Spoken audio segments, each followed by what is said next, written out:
My wife said she was sharing a suite with her ex because of company policy. I didn't argue. I forwarded the hotel invoice to her CFO. His three-word reply ended her career. She didn't know I'd found a champagne service and couples massage. Some men accept betrayal quietly. I'm not one of them. My name is Gerald Thornton. I'm 44 years old, and I own a building materials supply warehouse on the industrial side of Columbus, Ohio. It's not glamorous work, but it's honest. I built that business from nothing, starting with a single truck and a willingness to haul lumber at dawn.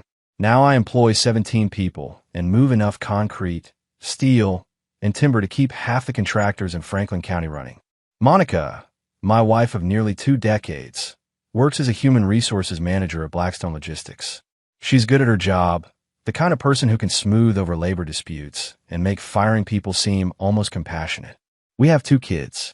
Taylor, our 17-year-old daughter, is a senior at Westerville High, already eyeing colleges.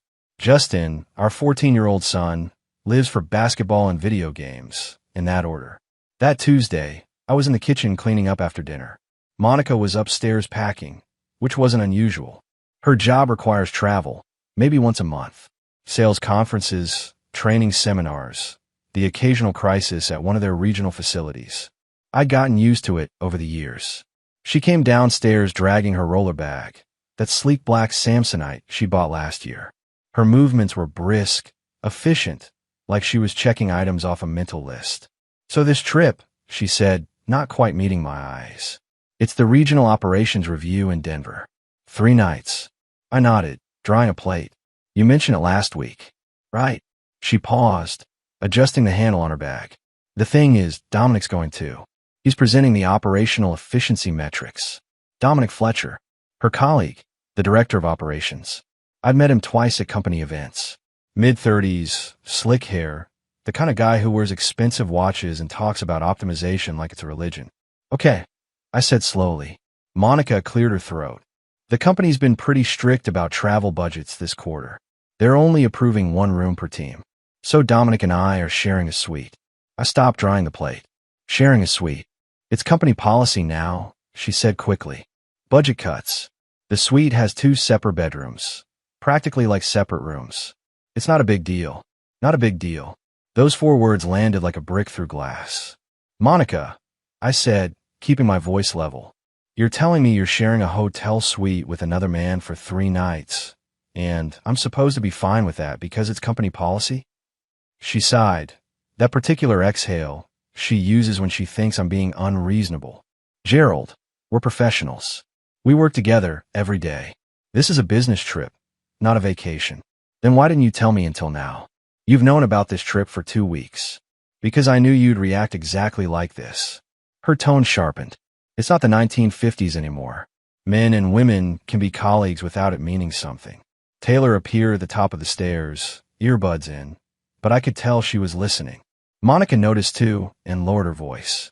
Look, I have to leave for the airport in 20 minutes. Can we not do this right now? I set the plate down carefully. Do what? Have a conversation about my wife sharing a hotel room with another man.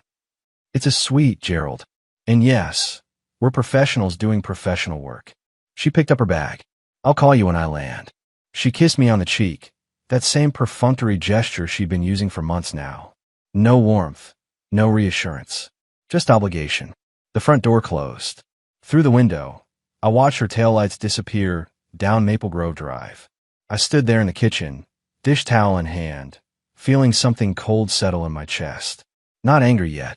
Something quieter, more dangerous. Calculation.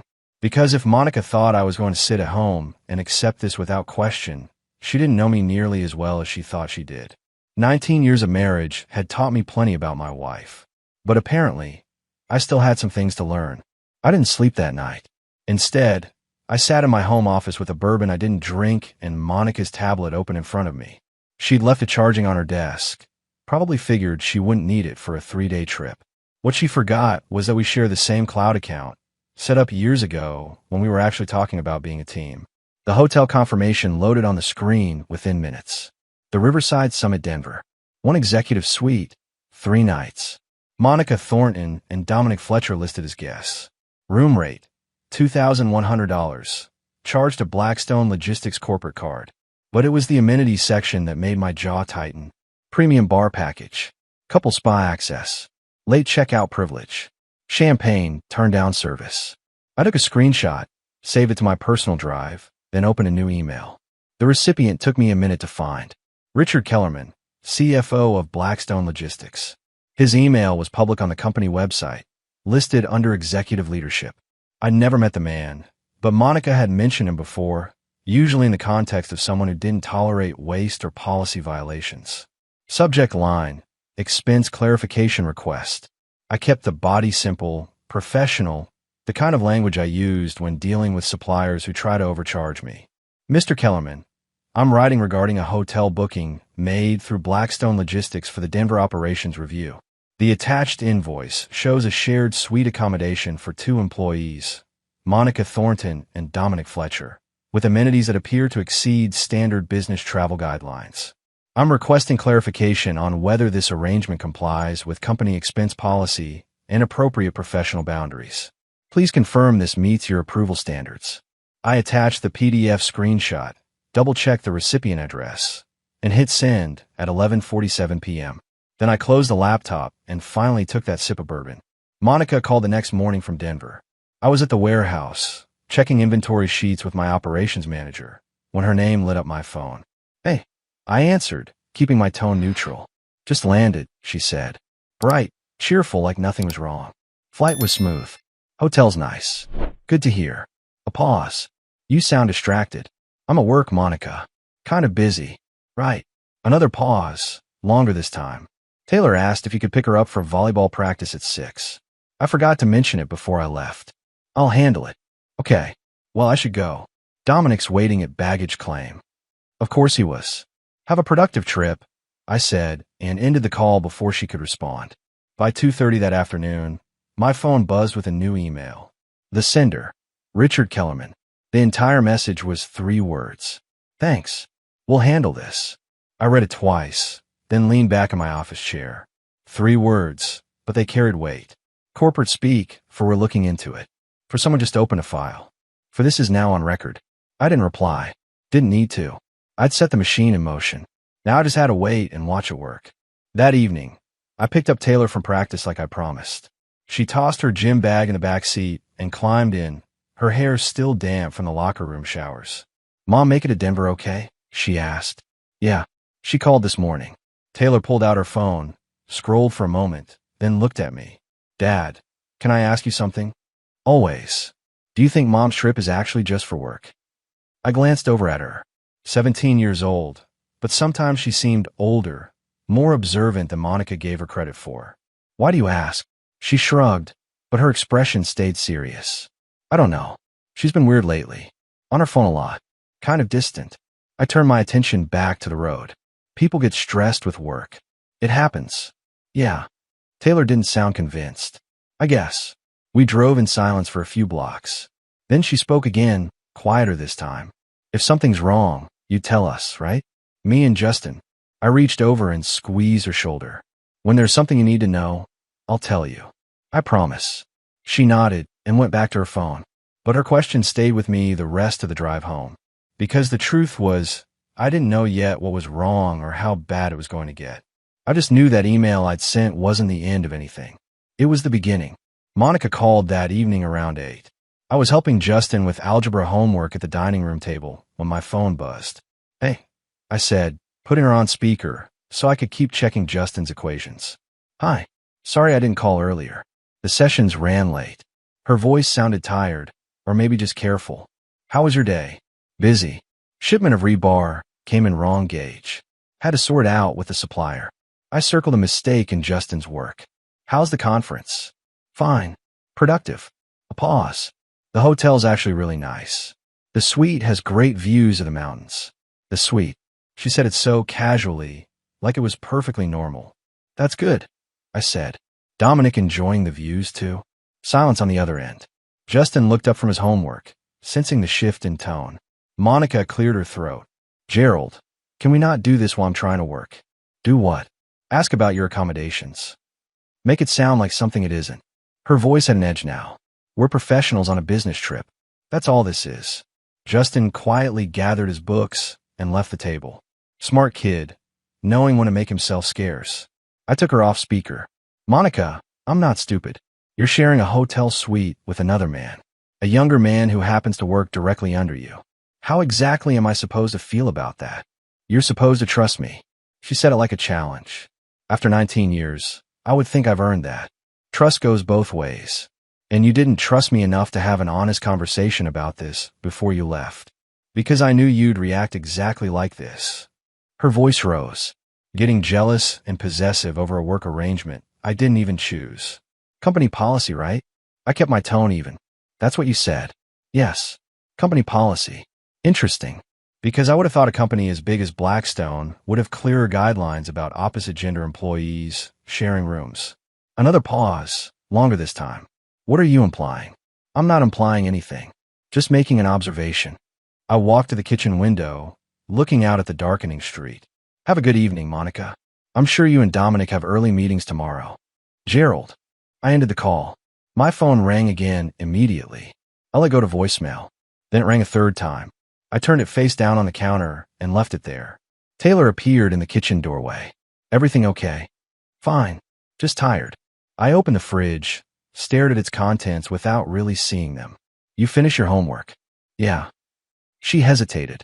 Dad, Mom sounded upset. She'll be fine. Is she coming home Thursday like she planned? That's the plan. I closed the fridge. You hungry? I can make grilled cheese. Taylor studied my face for a moment, then nodded. Sure. Extra cheese. Obviously. While I made sandwiches, Taylor sat at the counter scrolling through her phone. Then she stopped, her expression shifting. Dad, did you know Mr. Fletcher is married? I looked up from the stove. Dominic? Yeah. I just looked him up on Facebook. He's married. Has 3 kids. She turned her phone toward me. Why would Mom's company make them share a room if he's married? I looked at the profile picture. Dominic Fletcher with a blonde woman and 3 young children, all smiling at some beach somewhere. The post was from 6 months ago. Good question, I said quietly. Taylor set her phone down. This is weird, right? Like actually weird. I flipped the sandwiches. Yeah, sweetheart. It's actually weird. She didn't say anything else, but I could see her mind working, putting pieces together the same way I had been.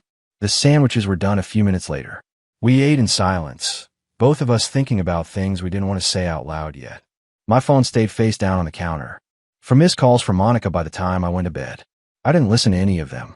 The email from Richard Kellerman came at 9:15 the next morning. I was in my warehouse office reviewing purchase orders when my personal email pinged. Mr. Thornton, thank you for bringing this matter to our attention. We are conducting an internal review of the Denver trip expenses and accommodations. This review is confidential and ongoing. Please do not discuss this matter with anyone at Blackstone Logistics, including your wife, as it may compromise the integrity of our investigation. We will contact you if additional information is needed. I read it 3 times. Internal review. Investigation. Confidential. This was real. This was happening. I forwarded the email to a separate folder and deleted it from my inbox. Then I called my attorney, Frank Patterson, a guy I'd used for business contracts and property disputes. Frank, I need advice. Family law advice. Gerald. Frank sounded surprised. We usually talked about supply chain issues. What's going on? I gave him the brief version. The trip, the shared suite, the email to the CFO. Frank listened without interrupting. Okay, he said finally. First thing, don't do anything else without talking to me. Second, start documenting everything. Every conversation, every text, every inconsistency. Third, don't confront Monica directly until we know what we're dealing with. I already confronted her. How'd that go? She hung up on me. Or I hung up on her. Hard to say. Frank sighed. Gerald, I'm going to be straight with you. If this is what it looks like, you need to prepare for the possibility that your marriage is already over. The question is whether you want to be ahead of it or behind it when everything falls apart. Ahead, I said without hesitation. Good. Come on my office tomorrow. Bring any financial documents you have.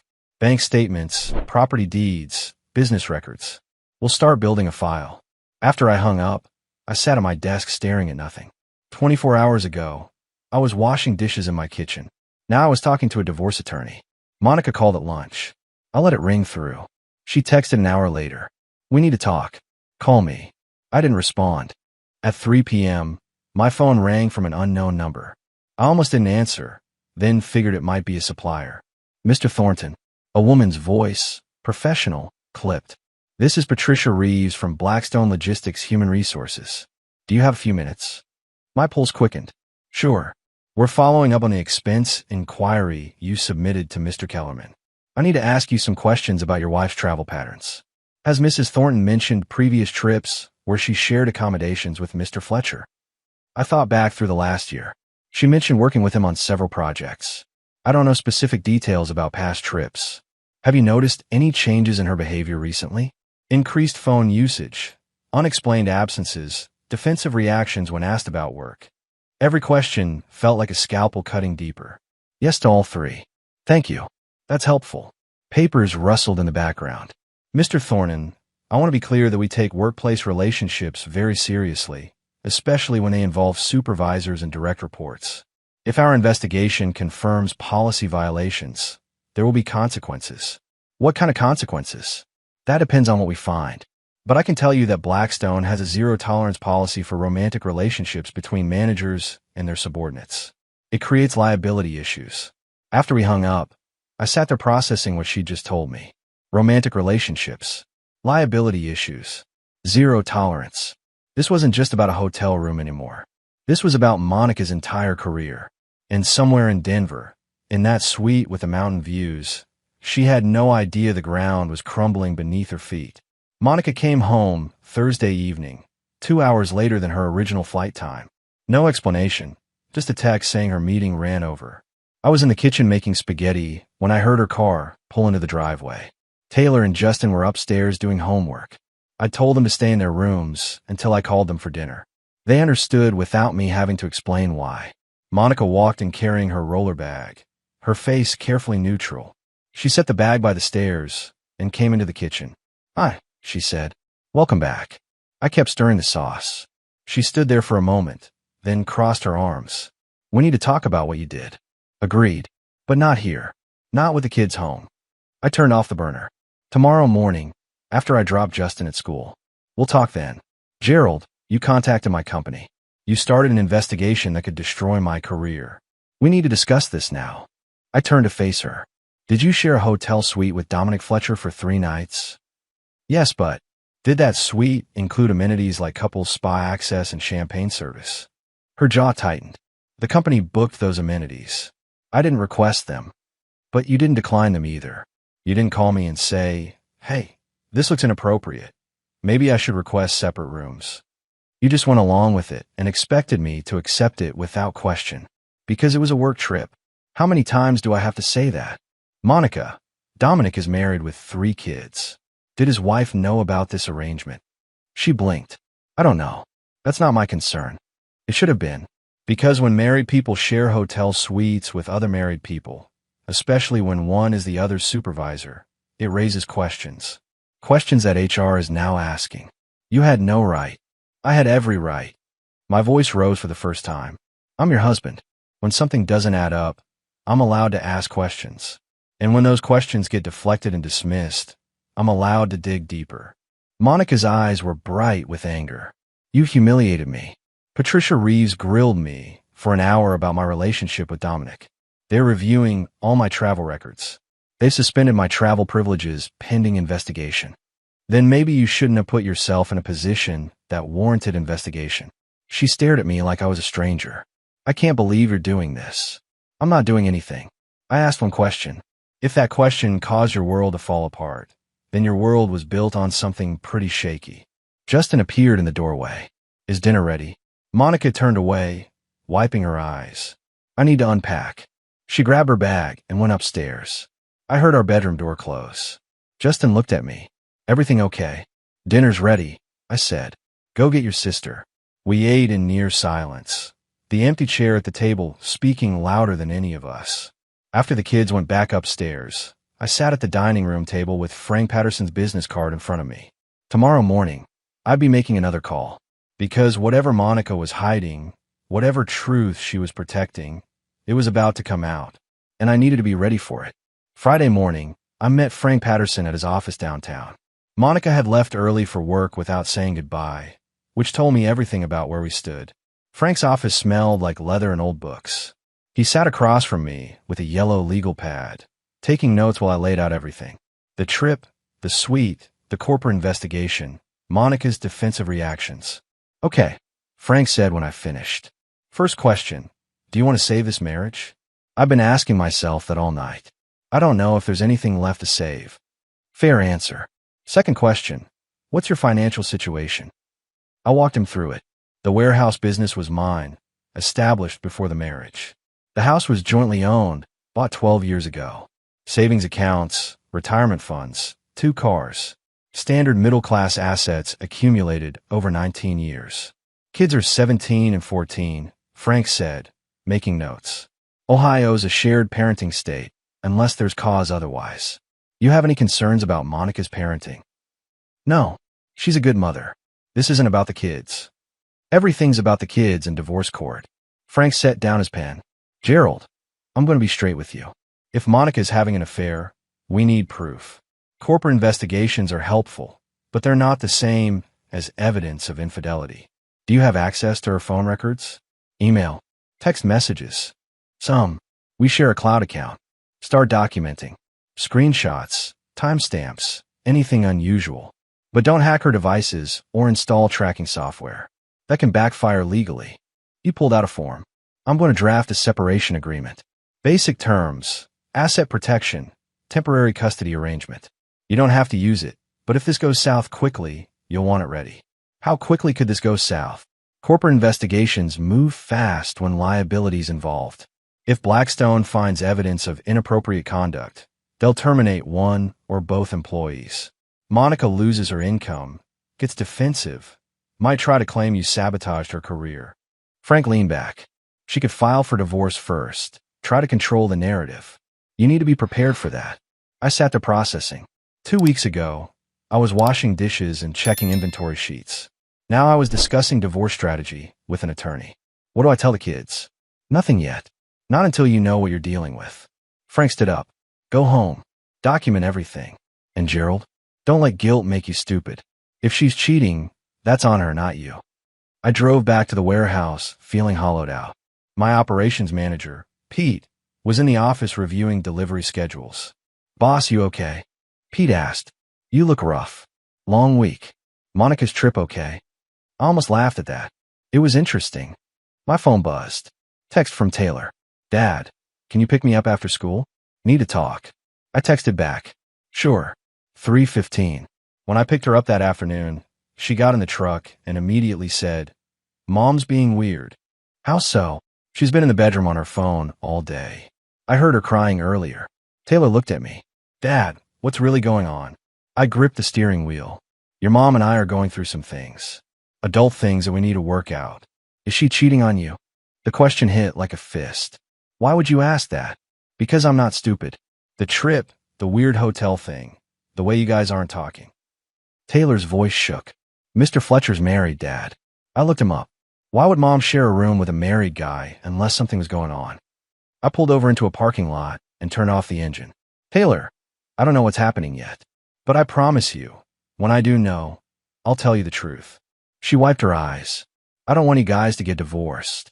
I know, sweetheart, but if she did something wrong, I don't want you to just forgive her and pretend everything's fine. That's not fair to you. I pulled her into a hug. 17 years old and already understanding things she shouldn't have to understand. Whatever happens, I said quietly, you and Justin will be okay. That's my priority. She nodded against my shoulder. We sat there in that parking lot for 10 minutes before driving home, both of us knowing that our family was changing in ways we couldn't control. Monday morning brought the news I'd been expecting. Patricia Reeves from Blackstone HR called at 9:30 while I was at the warehouse. Mr. Thornton, I wanted to inform you directly. We've completed our investigation into the Denver trip. Her voice was professional, detached. We found multiple policy violations. Mrs. Thornton and Mr. Fletcher have been placed on administrative leave effective immediately. What kind of violations? Inappropriate use of company funds, failure to disclose a personal relationship between a supervisor and direct report, and falsification of expense reports. Mr. Fletcher claimed business dinners that were actually personal in nature. Mrs. Thornton approved those expenses despite the conflict of interest. So there it was. Not just a suite, a pattern of deception going back months. What happens next? I asked. That depends on the final review. But I can tell you that Mr. Fletcher's employment will likely be terminated. Mrs. Thornton's situation is more complex given her seniority, but her position as HR manager makes the violations particularly serious. After the call, I sat in my office trying to process. Monica had built her entire career at Blackstone over 12 years. Now it was crumbling because she couldn't maintain professional boundaries with a subordinate. She called me an hour later, her voice raw. They suspended me, Gerald, effective immediately. I had to turn in my badge and laptop in front of everyone. I heard. You heard. Her voice rose. You knew this was coming and didn't warn me? Monica, I didn't know anything. HR doesn't consult with me. They conduct investigations based on facts. Facts you gave them. You started this. No, you started this when you decided to share a hotel suite with a married subordinate. I just asked questions. Dominic and I never. She stopped abruptly. Never what? Never crossed a line. Because the expense reports say otherwise. The texts say otherwise. Silence. What texts? She finally asked, her voice small. The ones recovered from company devices. The ones where you complained about me. Where you and Dominic made plans for private dinners. Where you created a relationship that went beyond professional. Who told you about those? Does it matter? The point is they exist. And now there are consequences. Monica started crying. I'm going to lose my job. We're going to lose my income. How are we supposed to afford the mortgage? The kids' expenses? We'll figure it out. My business is solid. But Monica, we need to have a different conversation. About what comes next for us. What do you mean? I mean, I can't stay married to someone I don't trust. Someone who lies and deflects and blames everyone except herself. Gerald, please. I made mistakes, but we can fix this. We can go to counseling. I'll do whatever it takes. I don't think counseling fixes what's broken here. I think we need space to figure out what we actually want. Are you asking for a divorce? I looked out the window of my warehouse, at the trucks loading lumber, at the business I'd built through honest work and clear principles. I'm saying we need to separate, at least temporarily. You can stay with your sister or find an apartment. But I can't live with you right now. What about the kids? They'll split time between us. We'll work it out like adults. But Monica, this marriage is on life support, and I'm not sure it's worth reviving. She was still crying when we hung up. I felt something, but it wasn't guilt. It was relief. Like I'd finally stopped carrying a weight I didn't know I'd been bearing. That evening, I told Taylor and Justin that their mother would be staying elsewhere for a while. Taylor hugged me and said it was probably for the best. Justin just nodded and went back to his room. Later, Taylor came to my office while I was reviewing Frank Patterson's separation agreement. Dad, I'm proud of you. I looked up surprised. For what? For not letting her walk all over you. For standing up for yourself. She sat down across from me. A lot of dads would have just accepted it and pretended everything was fine. Your mother and I have issues to work through. But I won't lie to you about what's happening. Good. Because Justin and I aren't stupid. We know something was going on. She paused. Is Mr. Fletcher married? He was. I don't know if he still is after this. Taylor nodded slowly. Mom always said she was a professional. Guess that wasn't true. I didn't respond to that. Some truths the kids needed to discover on their own. But Taylor was right about one thing. I wasn't going to be the husband who accepted betrayal quietly. I'd build a business on integrity. My marriage deserved the same standard. And if Monica couldn't meet that standard, then maybe we were both better off apart. 2 weeks later, Monica signed the separation agreement. She'd moved into a furnished apartment across town, taken most of her clothes and personal items. The house felt emptier, but also cleaner somehow, like removing something that had been rotting behind the walls. Blackstone's final decision came down on a Wednesday. Patricia Reeves called me as a courtesy. Mr. Fletcher has been terminated effective immediately. Mrs. Thornton has been offered a choice: resign with a severance package or face formal termination proceedings that would include full disclosure of the investigation findings. What did she choose? She's taking the severance. 3 months' pay, continued health insurance for 6 months, and a neutral reference. In exchange, she signs a non-disclosure agreement and doesn't contest the findings. So Monica was unemployed. Part of me felt bad for her. The larger part recognized she'd made her own bed. Frank Patterson filed the formal separation papers that Friday. Under Ohio law, we needed to be separated for a year before divorce. But the papers established custody arrangements, financial responsibilities, and asset division. Taylor had chosen to stay primarily with me. Justin was splitting time 50-50. Monica was devastated by Taylor's choice, but didn't fight it. She's old enough to decide, Frank had said, and judges usually honor teenage preferences. I'd started seeing a therapist, Dr. Helen Grant, recommended by Frank. She specialized in helping people navigate divorce and family transitions. You're handling this remarkably well, Dr. Grant said during our third session. Most people in your position would be angrier. I was angry. Now I'm just tired. I leaned back in her office chair. I spent 19 years building something I thought was solid. Turns out it had cracks I didn't see. Or didn't want to see. Maybe. Monica was distant for months. I noticed but told myself it was work stress. Easier than confronting the alternative. And now that you've confronted it, now I'm focused on what I can control. My business, my kids, moving forward. Dr. Grant nodded. That's healthy. But don't suppress the grief. Divorce is a death. It's okay to mourn what you lost. I thought about that driving home. Was I mourning? Or was I relieved? Hard to say. Maybe both. That weekend, Taylor helped me reorganize the house. We boxed up Monica's remaining things, rearranged furniture, made the space feel like ours instead of shrine to what used to be. You think Mom's okay? Taylor asked while we worked. She's struggling, but she's an adult. She'll figure it out. Do you still love her? I stopped folding laundry. I love the person I thought she was. I'm not sure that person actually existed.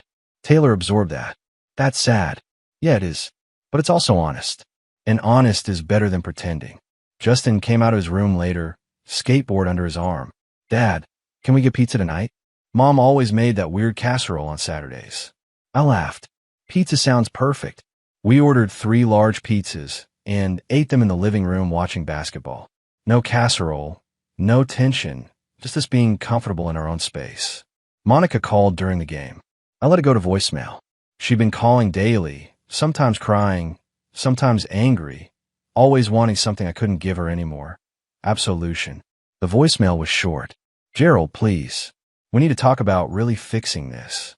I've been thinking about everything, and I understand now why you're upset. Call me. I deleted it without responding. Taylor noticed. You're not calling her back? Not tonight. Tonight's about us. She smiled and went back to the game. Later, after the kids went to bed, I sat on the back deck with a beer and looked at the stars. Fall was settling in, the air crisp and clean. My phone buzzed.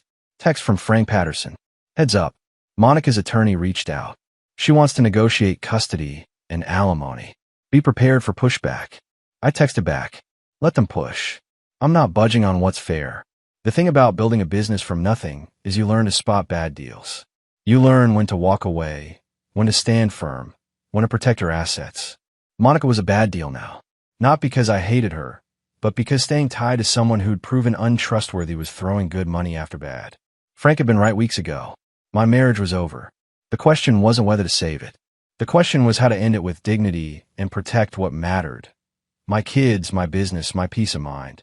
And for the first time in months, I felt like I actually had a plan. 8 months after Monica moved out, life had settled into a new rhythm. The divorce was finalized in June, 3 months earlier than typical, because we'd avoided contested litigation. Frank Patterson had negotiated a clean split.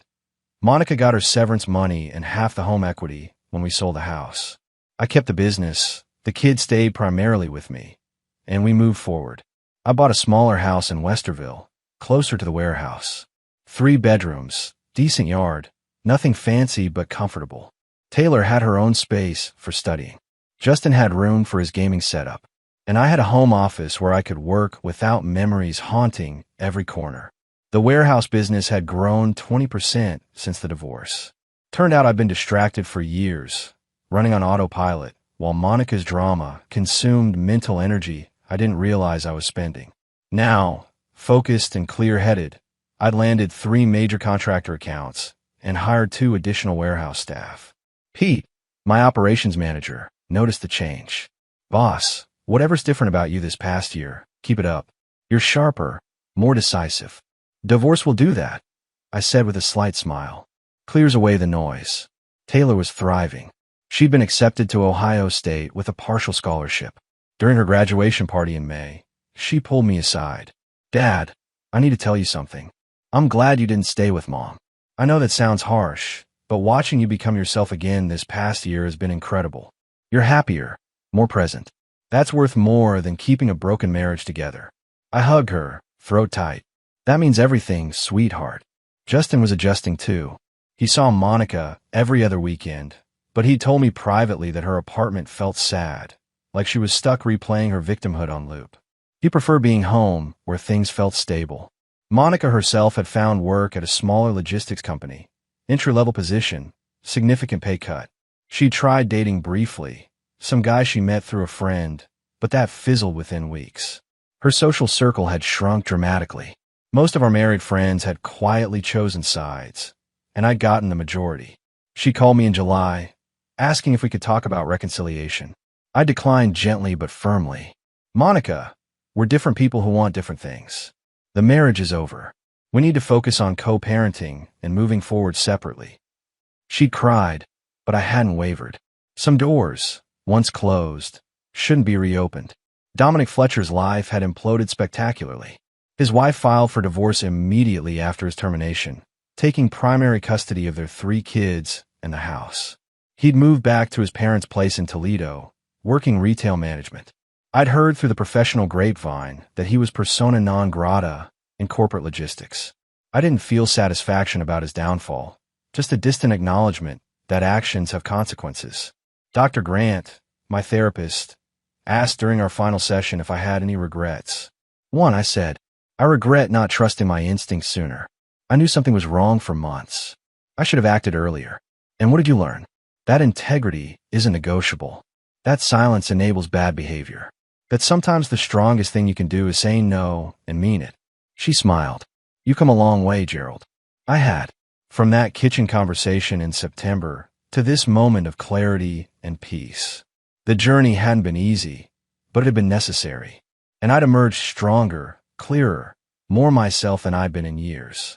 14 months after that fateful Tuesday when Monica announced her Denver trip, I stood in my warehouse on a crisp November morning, reviewing expansion plans with Pete and our new business consultant. The building materials business had outgrown its current facility.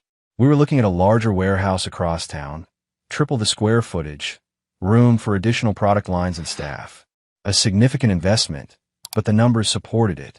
This is ambitious, boss, Pete said, studying the financial projections. But solid. You've built something real here. I had. What started as one truck and determination had become a thriving operation employing 23 people. My father would have been proud. He'd built things with his hands too, understood the value of honest work and keeping your word. Taylor called during lunch. She was 3 months into her freshman year at Ohio State, studying business management. Dad, I need advice. There's this guy in my economics class. He asked me out. Should I go?